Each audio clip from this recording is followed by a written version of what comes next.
What is up, everybody? It's me again. I'd like to welcome each and every one of you back to my channel. With the success of the Yelan video, I now bring to you KAMISATO AYAKA. So today we're going to be looking at all her skills, constellations, and which weapons you should be getting for her.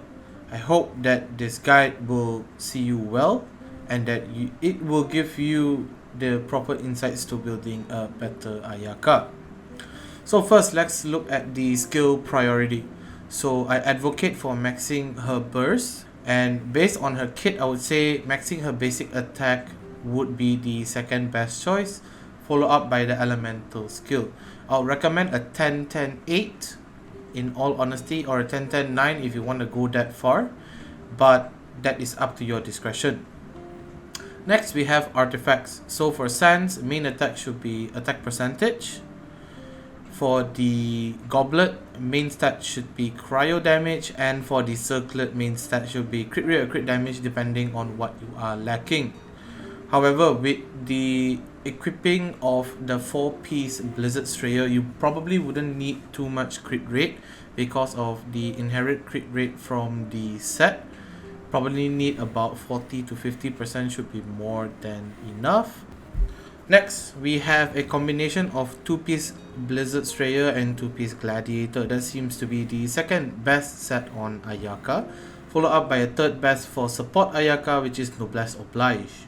Next, we have some materials which we will be glossing over real quick. So these are the difficult materials, or what I consider difficult to gain.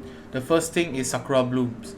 Now, farming this for any character is a pain in the backside because their low spawn rate around Narukami Island only, and they take 2 days to recharge. So if you have a friend who's willing to help you out, or if you want some Sakura Blooms, you can just add my UID. I'll flash it on the screen right now. I already done farming for my Ayato, so I probably don't need them for the foreseeable future. Next is the core from the Perpetual Mechanical Array. You need 46 of these.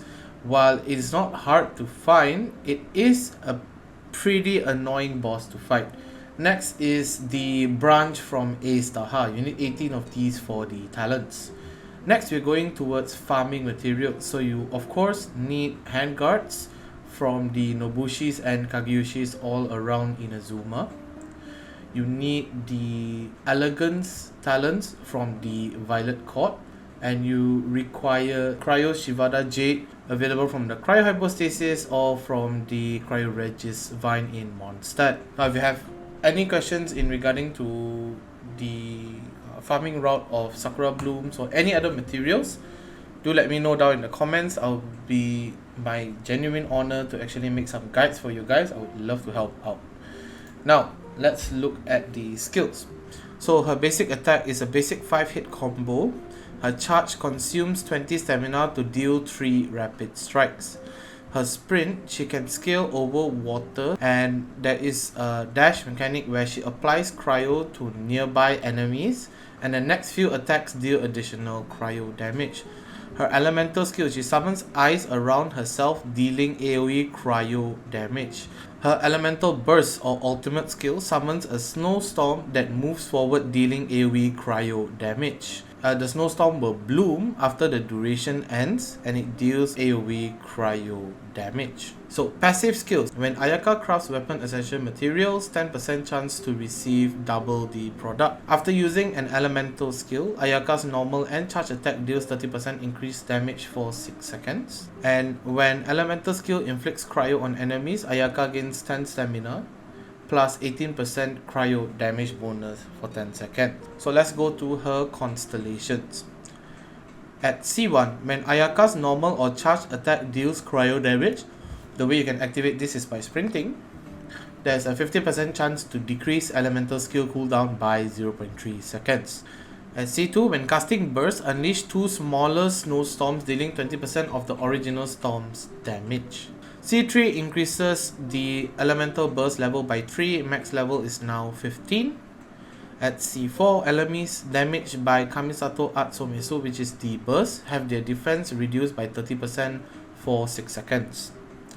At C5, increase Kamisato at Hyoka, which is the elemental skill, by 3 levels. Max level is now 15. And at C6, Ayaka gains Usurahi Buto.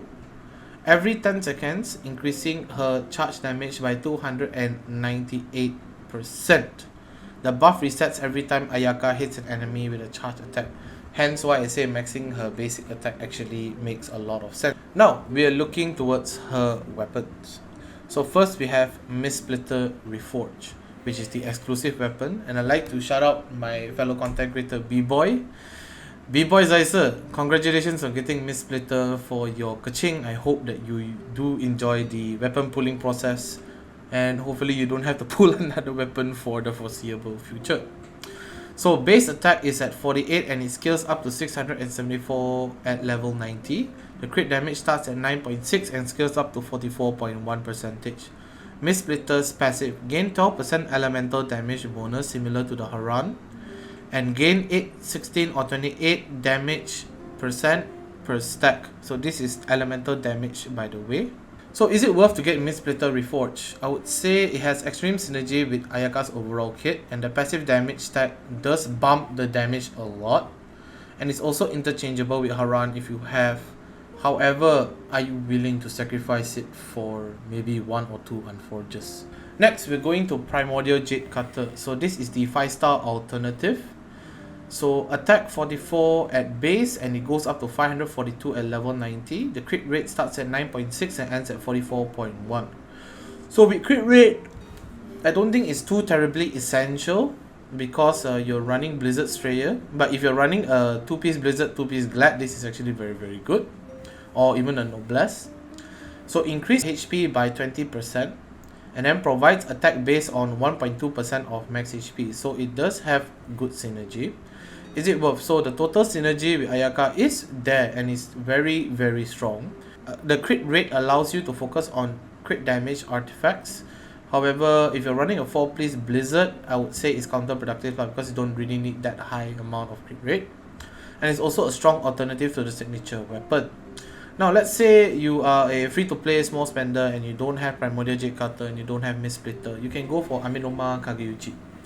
So this is the 4-star alternative where you have 41 base attack and it goes up to 454. And you have 12 attack percentage up to 55.1%. So the passive, after casting elemental skill, grants a passive called the Succession Seed.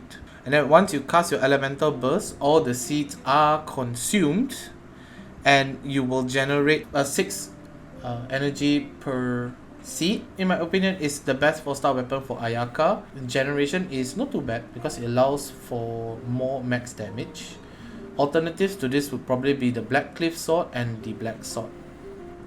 So thank you so much everybody for the continuous support. I really appreciate the very good viewership from the previous Yelan video.